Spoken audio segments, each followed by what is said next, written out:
அஸ்ஸலாமு அலைக்கும். ஏன் ஹுலா வருகிறது? ஏன் தலாக் வருகிறது? ஏன் கணவன் மனைவிக்கு மத்தியில் பிரிவு வருகிறது? அன்பால் வாழுங்கள், அதிகாரத்தில் கையில் எடுக்காதீர்கள். ஆண் ஆதிக்கம் மிகைக்கிறது. மனைவியை அடக்க நினைப்பவன் நல்ல கணவனே அல்ல. அதேபோல கணவனை மீற நினைப்பவள் நல்ல மனைவியும் அல்ல. கணவனின் அன்பில், கணவனின் பணிவிடைவில், கணவனின் உபசரிப்பில்தான் உனக்கான சொர்க்கம் என்றார்கள் நபிகள் நாயகம். நீ தொழுது சொர்க்கத்தை அடைகிறது இல்ல, உன் கணவனின் அன்பிலும் அவன் உபசரிப்பிலும் அவன் சந்தோஷத்திலும் உன் சொர்க்கம்தான் இருக்கிறது. உன் கணவனின் சந்தோஷத்தில் உன் சொர்க்கத்தின் 8 கதவுகளும் திறந்து இருக்கும்.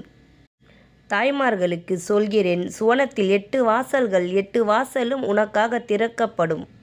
நீ தொழுததற்காக அல்ல, நீ நோன்பு நோற்பதற்காக அல்ல, உன் கணவனை சந்தோஷப்படுத்தியதற்காக, உன் கணவனை திருப்திப்படுத்தியதற்காக, உன் கணவனின் மகிழ்ச்சியை நீ கொடுத்ததற்காக உன் சொர்க்கத்தின் 8 கதவுகளும் திறந்து இருக்கும் என்கிறார்கள் நபிகள் நாயகம் ஸல்லல்லாஹு அலைஹி வஸல்லம்.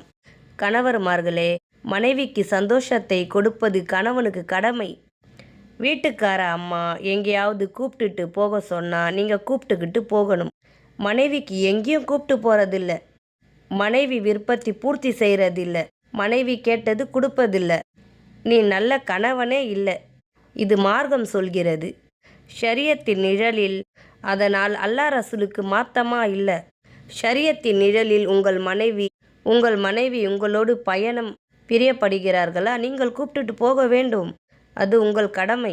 உங்கள் மனைவி உங்களோடு எதிர்பார்க்கிற ஹலாலான தேவைகளை நீங்கள் பூர்த்தி செய்ய வேண்டும். கணவன் மனைவி விசாலமாக நடந்தால் அல்லாஹ்வும் விசாலமாக நடப்பான். அல்ஹம்துலில்லாஹ்.